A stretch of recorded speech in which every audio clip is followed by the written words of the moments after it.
Hello my War Thunder enthusiasts, Duddy Bunny here, and welcome back. This time we're bringing out Vampire in stock format, and this plane is exactly in the same situation as the 262 was in my previous video, which means it has a low battle rating, but it's also facing enemies that are a lot stronger than it, but which is not necessarily the case that you don't fight this plane, but it can be quite a challenge because the only advantage you do have is the turn rate, nothing else, and of course the Hispano guns. So I would definitely not recommend to fly this as a starter jet, simply because you will not learn much of jet gameplay in it, since you will be constantly forcing enemies to turn fight and so on. Okay, we'll talk about that more. First I want to show you how much you can actually troll in this plane. So I'm the only one who actually rushed into the enemies, and I already caught a Banshee climbing up in a straight line, which of course leads to instant death. And I already see two of them approaching me at high speed. They're probably in a squad, but I'm not sure. I call for help, but they never came. So the best thing I can do now is bait them into turn fighting. I do like a burst of a head-on, try to get some shots into them. I narrowly avoid the second one and immediately pull back into them. I already see that they're committed into fighting me,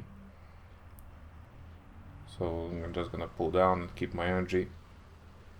See, the other one is on my tail now, so I need to focus on them one by one, but at the same time I need to pay attention to my tail, so the tighter my turns are, the better the chance of me are surviving them. So I just need to pay attention to the flaps because they instantly break above 500. So I keep looping back into them over and over again until they bleed speed. Now they're mostly out of speed, and you know from my previous videos that Banshee does not turn well at low speed.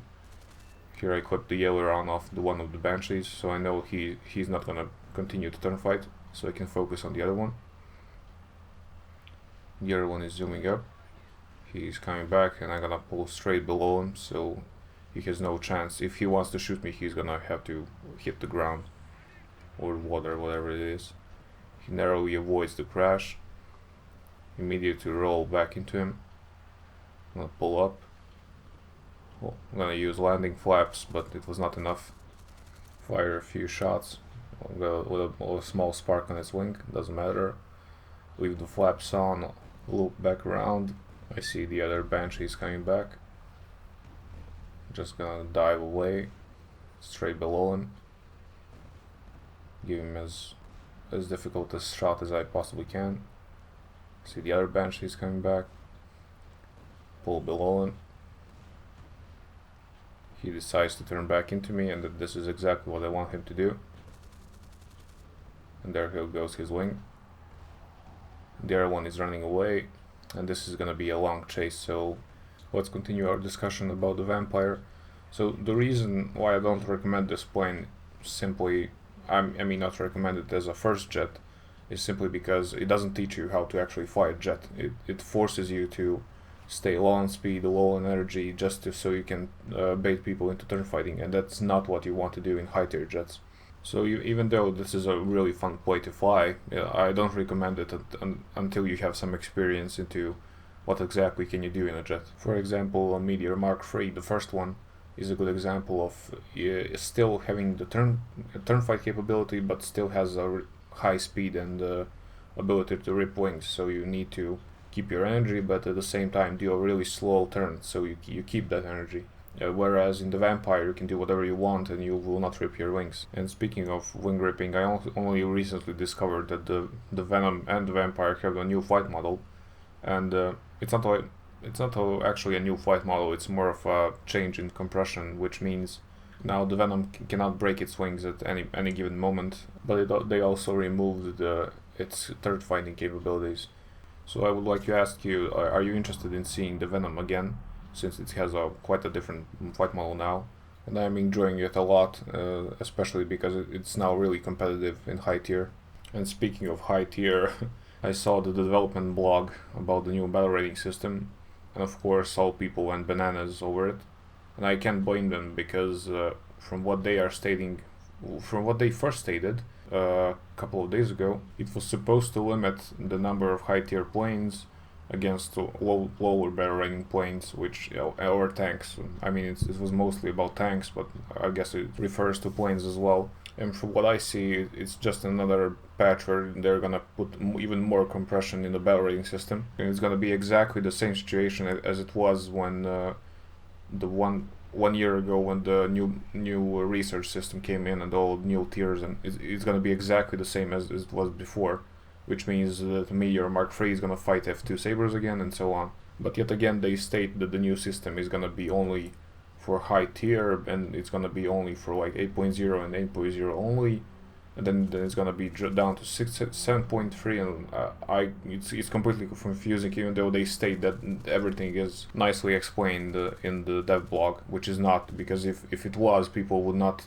make that much of a rant over even a dev blog. It's not even it's not even finished, and the people are already completely going berserk. And of course, the request for 0.7 barrel rating spread is also ignored completely.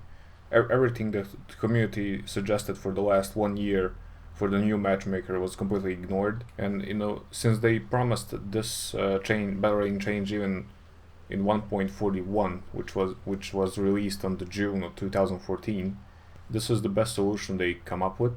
And it's not even a solution, it's just bringing back the old new system, which is gonna even more destroy the squads, because if you're gonna do a full Sabre or a full MiG squad, you're gonna have to wait, especially wait for a big match, because you only can have 25% of high tier jets, which means you need to have times 16 players in one match to get the game. And you know what that leads for? Mixed battles, yay! But yeah, we'll see what happens when they actually release the full patch notes. What's that gonna be like? Okay, back to the gameplay. As you see, we're still chasing the F2H. We got another critical on him, so I don't think he's gonna even land. But I see the F9F is coming towards me, so I'm just gonna do a sneaky head-on with him. A few bursts, a couple of hits, turn back right into him. And I didn't expect him to actually commit into me, which was a really unusual thing to do in a Panther. So I'm just now waiting for him to turn back in. I mean, I could just turn around and wait for him to come to me, but there's no need, because I know that the US pilots are really impatient, so I'm just gonna continue to fly right into him until he decides to turn around. I'm also checking where the bench is. I don't want to let him land. Okay, the Panther is coming back. He's doing a sharp right turn. I'm gonna do exactly that as well. Now I'm gonna follow what is he trying to do. He's trying to do a barrel roll with me. No problem, I can do that at least 2 times better. So I'm just gonna follow him, maybe a little bit slow down a little bit.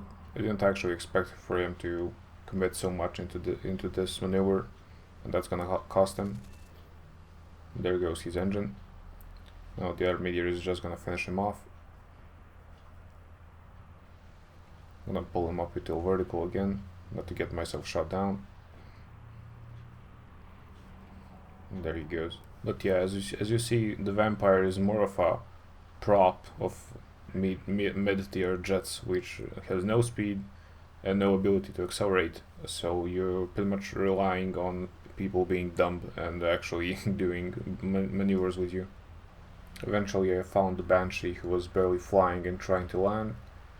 So I'm just gonna do a short pass on him. I know that he can't even dodge me nor do a head-on, so I'm just gonna fully commit into him. And there he goes. The last guy was a B-57, who was of course running ground, so I had to kill a few of the ground targets, kill some time and so on, but eventually we did win. Alright, let's hop into the next match. In the second match, I was more of a support than an actual fighter. And yeah, I would like to apologize to Danny, because I didn't include him in my video, even though he helped me a lot to level up this plane a little bit. Simply because in those matches I didn't even do anything other than just watch you and your teammates slaughter the entire American team. I was just stuck on the ground killing light tanks and light vehicles and so on. So your role as a vampire in this game is simply to pick off people that are stupid enough to lose speed, or that they get caught by meteors and they have to dive and turn. So you're pretty much just cleaning up the mess that they make. And I do recommend for upgrades to get the air target belt first, then everything else like compressor engine and so on. Simply because the default ammo is really not reliable, and even the air target does spark a lot. It's not as bad as the default belt can be. Okay, now I'm stalking the F9F, who I know that he's gonna pull up after the meteor. I'm gonna pull right into him. Critical, and there goes his fuselage on the wing. He's dead. I mean, not necessarily, but if he gets his wing shot off upside down, he's not gonna recover. I'm just tracing him to see if he's not gonna shoot me or not, but no, he has no control. Now I'm just gonna level off and wait for them to come to me, of course. I see a Banshee coming in. And don't be afraid to do head-ons in this plane.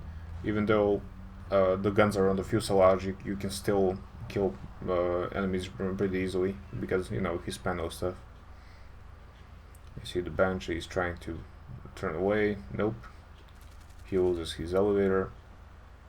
I mean, the copy of his elevator, because I don't know what's that all about. Every time someone loses an elevator, he actually loses a copy of the elevator, so I didn't know planes had backup elevators. So now I'm gonna chase him a little bit. I see he's losing speed, which means he's either really damaged or, I don't know, he has no speed. Now I'm really close to him. Just a few sparks, there we go. Now I'm just looking above me to see what's up next. Now I'm just gonna climb, do a shuttle climb to the side. You can always do that if you see that no one's around you, so just to get some speed and altitude. It's gonna be a lot easier to catch someone off guard if you do this. Okay, so after a while of climbing around, I finally get a chance to shoot down the F2H. I see he's trying to do a head-on with me, no problem. Aim right at him. Few bursts, and there goes his pilot and wing and probably everything else. Okay, the last guy is the F9F. I may have even shot him down if the other meteors didn't, but they already did. Doesn't matter. That's the end of the match. The last guy is again, of course, a B-57, which was also running around for a long time, so I'm gonna cut that out. But yeah, in conclusion, a really fun plane to fly. It really is just a British 262. If you're looking for a challenge and are tired of clubbing people in the long wings, this is definitely a plane I would recommend to have a lot of fun with. Anyway, that's it for this video. Thank you for watching and see you in the next one. Bye.